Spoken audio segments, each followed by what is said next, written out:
JT Crowley is Talking Books. On the show, you'll hear from emerging talent and seasoned veterans from around the world. Hello, I'm JT Crowley, and I have to say it's a great pleasure to talk to my guest today. Maryanne Wright was born in Ringwood, southwest Hampshire, near Bournemouth, but she spent on and off close to 40 years living in New Zealand. She presently lives in Cambridge on North Island.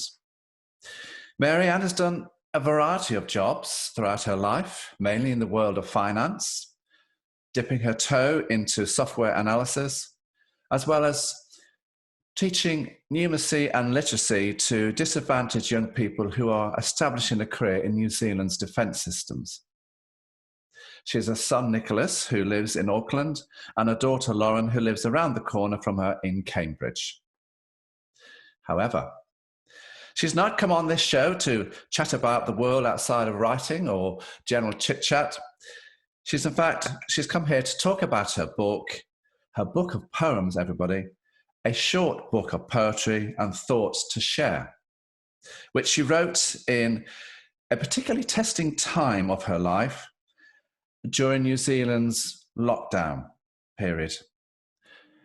So let's open the book to see what lurks between these pages and what are these poems about. Maryanne, come and join me, all the way from New Zealand. Thank you, John. It's lovely to be here with you, even though it is a Zoom meeting. Yes, it is. Oh, yes, it's fascinating. Yeah. So here we are chatting away. I'm in the United Kingdom and you're 12,000 miles away in New Zealand. Yeah, I wish I was over there, though. I wish I was over there. I think it's what.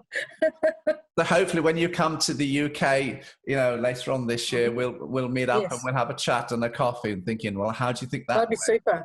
Anyway, everybody. Really good idea. That's totally irrelevant to what we're talking about today. There you go. Yeah. Maryanne, for me, poetry is a special form of writing. When I look at a book of poems, I generally lean to poems that have a rhymes strategy to them. Having said that, I'm aware that stanzas can have regular theme and metrical schemes. And, they can have also strictly, you don't need to have in your poems either of those formulas. I'm also acutely aware that there are simple standard versions like 4 lines, quatrains, and more complex forms such as Spenserian stanzas, fixed view poems, free verse poems. Now, when I look at your poetry, I think they are free verse poems. That's the category, the style and the formula that I think they are. Am I right? Is that the formulas that you use for writing these poems of yours? You're correct. I'm not trained in writing poetry. So when I was writing poetry, it just came from my heart. So to me, it's like the words without the music. Yeah, to me, when I saw something, it moved me to say something. So sometimes there was a rhyme in a couple of the verses, but it was not intentional. Yeah, it was free flow. Yes, because a lot of us tend to associate poems with rhymes to them, rhythmic methods. And some of the more complex ones, you're thinking, well, are these poems or are they just written stanzas? So thank you for clearing that up, and I'm glad I got it right. Yes. Mm-hmm. When I look at your book, Maryanne, you have 22 poems under 6 headings: life, seasons, family, emotions, fantasy, and nature. Why did you group your poems under these categories? And do you have a favourite section? Because I think you do. And I think I know which one it is. But there again, I might be wrong. Why did I group them? I sort of thought, well, if I just did them higgledy-piggledy, I wouldn't get there would be no theme. So a lot of things moved me to write, and some was my past, some was looking at my children in the past, and some was looking at the nature as it was then and through the seasons in 2020 and 2021. And I put them into the order so that I suppose in my mind I have order. I do that. I put things in order. Maybe it's a bit OCD, I don't know. Why those categories though? Why life? Why? Because I was thinking about summer and autumn, the seasons. I went through them through lockdown and my children, and then I put them in those categories because that's they're the things that affect me in life, basically. Yeah. My main loves, if you like. And the favourite section? Oh, I suppose it would have to be seasons. Oh, I got it wrong, everyone. Oh, what did you have? I had Did you have fantasy life? down. Fantasy. Well, that is one of my passions, actually. Oh, I got it wrong, Tolkien. everyone. No, Mr. Tolkien does get me. He does get me a lot, but Yes, and that's why I yes. thought she'd go for fantasy. But fantasy. So Yeah. I do like fantasy, but I think my kids come first rather than the fantasy in my heart. Yeah. They've actually put Sprite in a different category. That should have been with the children, because Sprite is my daughter. Really? Family. Yes. Yeah. So they put it under emotions, but yeah. Yeah. The reason for doing that, do you think? No, I don't think so. It should have been under family, yeah. But that's okay. Yeah, that's fine. That's fine, yeah. She knows who I'm talking about. I'm intrigued here as to where did the idea come from of attaching the stunning photos to each poem come from? You know, for me, the pictures really enhance the words and bring the whole poem to life. I wanted to express that, yeah. The pictures should reflect what the poem's about, really. Yeah. They do, because they kind of, give a sense of visualization to the poem. And I just think these, the pictures are stunning. Where are these pictures? The covers are around Cambridge. I took those myself in autumn last year when I walked around Lake Kutu-Itu. That is a lake in Cambridge. It's an old crater. And the other pictures, some I had myself, and the others came from the publisher Elibris, Xlibris. Yeah, they got them. Wow. The pictures, everybody, are absolutely stunning, and they really do fit the poem. Maryanne, having chatted to you previously and having read your poems, I think these poems are about your own personal experiences. I recall you saying that when we last talked, that you felt lonely during lockdown. Of course, lockdown for a lot of people was very challenging, especially some vulnerable people and some women who had to face other domestic issues as well. But I think you took that time, COVID time, lockdown time, to reflect on your own life. And what you realized from your own reflections, you've passed on to others through hidden messages within these poems. Am I right? Would you like to enlighten us here? You're absolutely right. You're bang on, because I was going through a domestic crisis myself. So it was a form of expressing things in a nice way, looking at life in a positive way, rather than looking at what was actually happening at the time to me. So I had a lot of time to actually reflect and to look at myself and my past, and also to look at the future. Yeah, at the time. Yeah. Were some of these poems painful to write? Yes, they were, but they were in a way cathartic because it released what was giving me the pain. Yeah. Yeah, so some of them were hard because there's one called Letting Go, I think. That is one. I think it's called Letting Go. Hang on. I'm just going to open up the book. It's a bit sticky. Pardon me. No problem. It's called Breaking Away.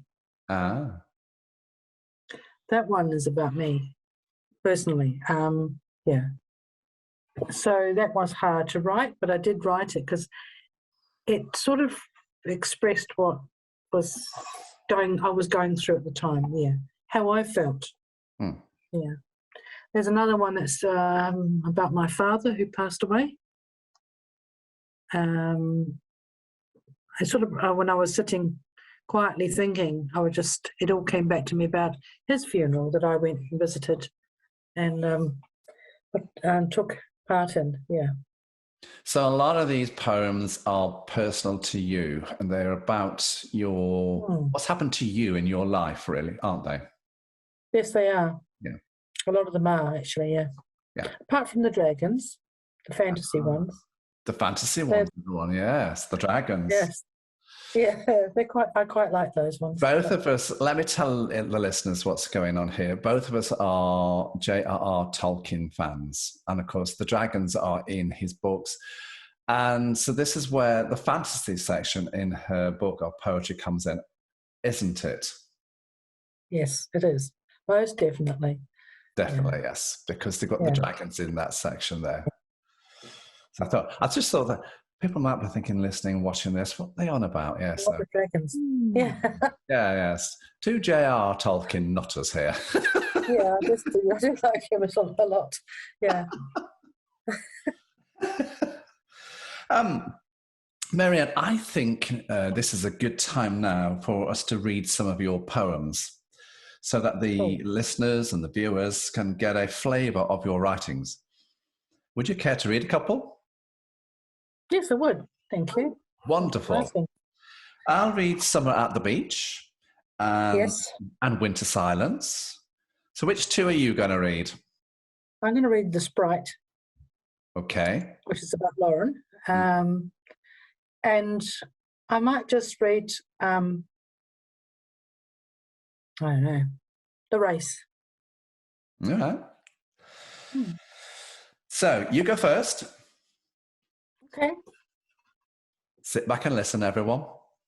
Okay, this is called The Sprite. Climbing into the base, her little legs struggling to lift over the lip, she balanced and jumped into the fountain. Her blue pants darkened by the wet spray, legs wet and shiny with trickles of water. Lifting her arms above her head, she ran with fingers splayed towards the jets from the dolphin's grin. She danced, her skin glistening with droplets of spray. Standing in the fountain jets, her clothes soaked, my fey child of May. Half turning her head, she then caught my eye. Slowly, a smile touched her mouth, and she laughed. Her laughter sounded like church bells on a Sunday. Her long fair hair glistened like spun gold, splayed behind and captured the rainbow in her strands. A moment caught in time, sheer joy to watch such gay abandon, my daughter in play.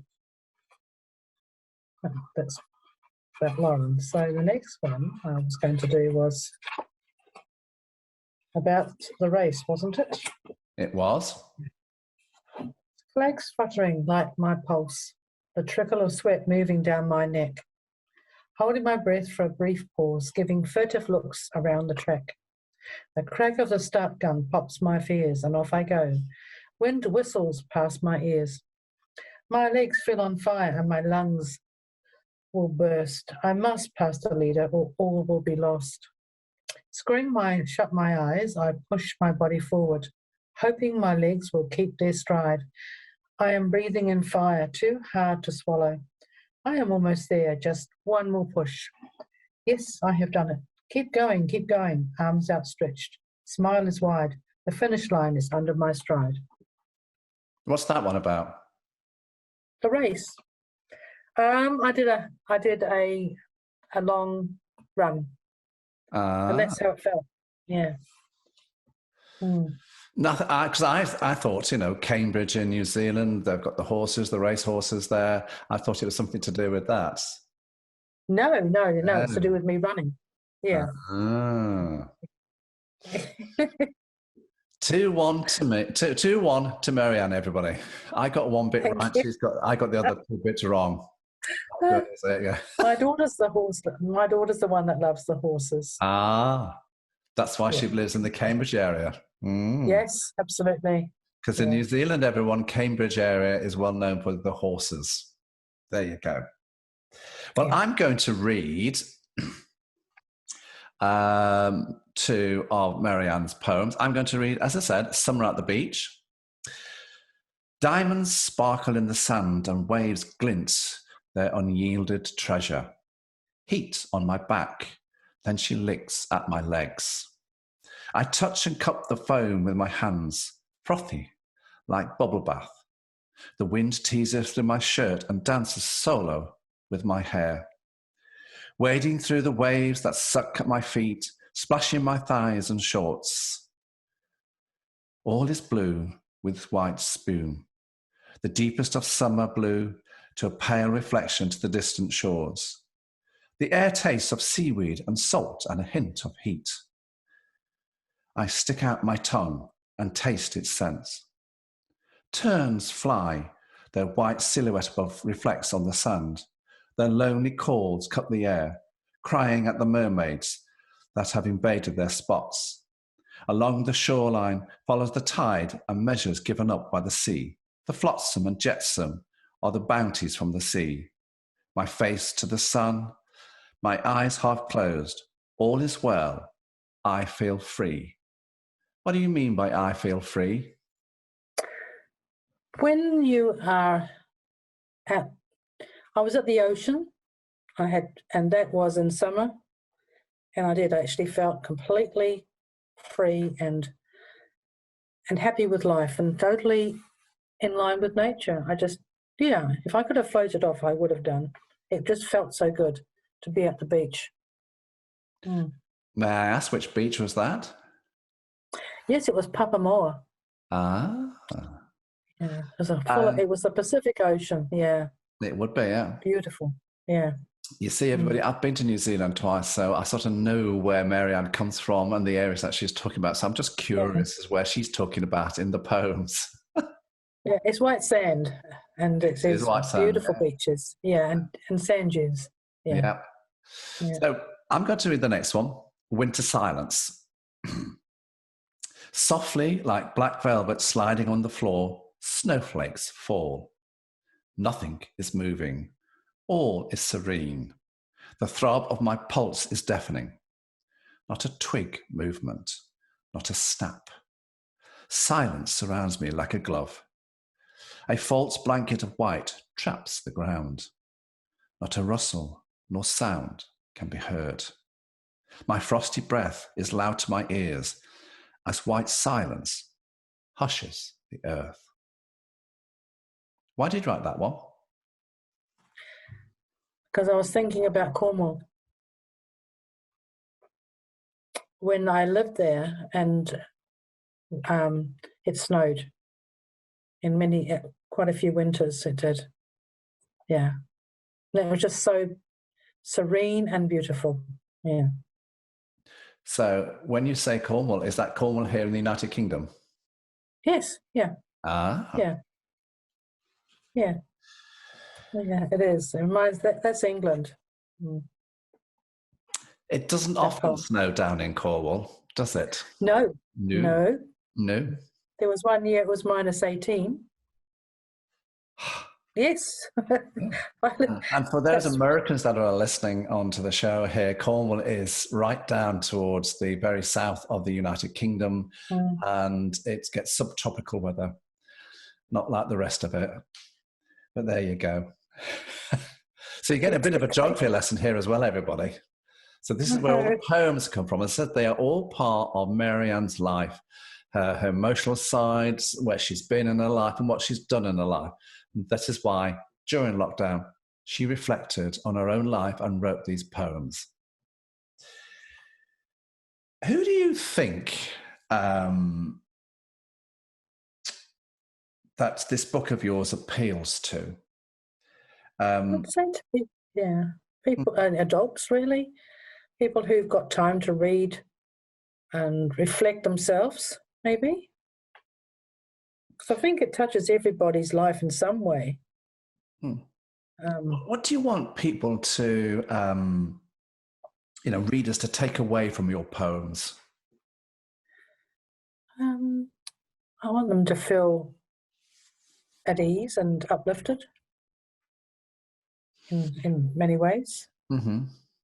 Do you think people are going to, when they read your poems, they're going to feel relaxed? They're going to feel they can identify with them? I think they can identify more than feel relaxed, because some of them aren't relaxing. Some of them are a little bit dark, I suppose. Some of them are not. Some of them are happy. Some of them are funny, but some of them are not. Some of them are dark. Maybe they can. It gives them a chance to reflect on what's going on in their lives. I think a lot of people in lockdown sort of did that, reflected, because they had more time to do it. The world sort of stopped, didn't it? It did, yeah. And I know in New Zealand, it was quite a hard lockdown. The first bit for ourselves here in the UK was hard as well, and in the States. But New Zealand, it was a virtual lockdown completely, wasn't it? Yes, it was, yeah, and it wasn't just once. No. It happened again and again, for months, yeah. And so it probably was a time for people to reflect. And this is what Maryanne has done. She took the time to reflect about her life and put her thoughts to paper in these wonderful, wonderful, magical poems, everyone. Maryanne, you say in your introduction, for lovers, dreamers, and those that weep. Where can people get your book? Now, it's in softback and it's in ebook versions. Where can they get them? Yes, it is. They can get them through Elibris.com, Xlibris. That is the publisher. Amazonbooks.com. They can go through my webpage, MaryanneWright.com. That's www.Maryanne, that's MARYANNE Wright.com. It's just in one word. Yeah. That's about where they are. I think BookBub does have them too. They do? Yeah. So, what's next for Maryanne Wright, typing and writing wise? I'm going to be putting some more poems up on my website. I've got some more. And I've started a children's book. All right. Yeah, which is about fears. It's about fears, and it's trying to normalise the fears that when you are young, things that grow under your bed, like the monsters, or things that are in the wardrobe that are not healthy. We all have a fear of the dark in some way when we're children. Oh, yes. And it's just, I'm trying to normalise that. I used to never sleep without the lamp on, without the, I always had the lamp on. Me too. There we are. And I'll let you into a little secret here, everyone.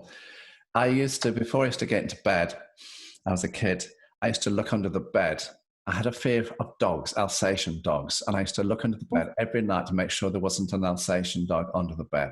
How the dog would ever got there, I don't know, but it was just something I did every night. Looked under the bed. That was your monster. Yeah. Yeah, true. Yeah, a lot of children have that. So I'm going to try and write something that makes them feel it's okay and it's funny, so that they actually see the funny side. Yeah. There you go.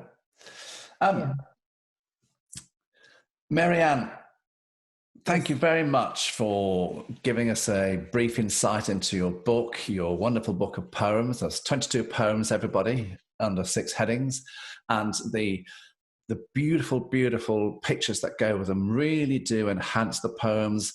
You can almost imagine that you're within the poem itself. You are there in New Zealand. You are wrapped up in these words.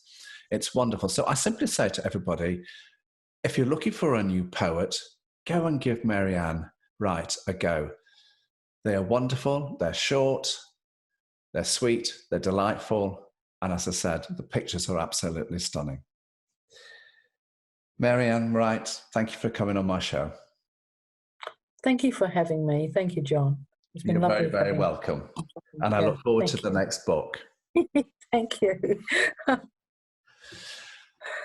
So, as I say every week, I'm JT Crowley. Thanks for listening, watching, wherever you are in the world. So until next time, stay safe.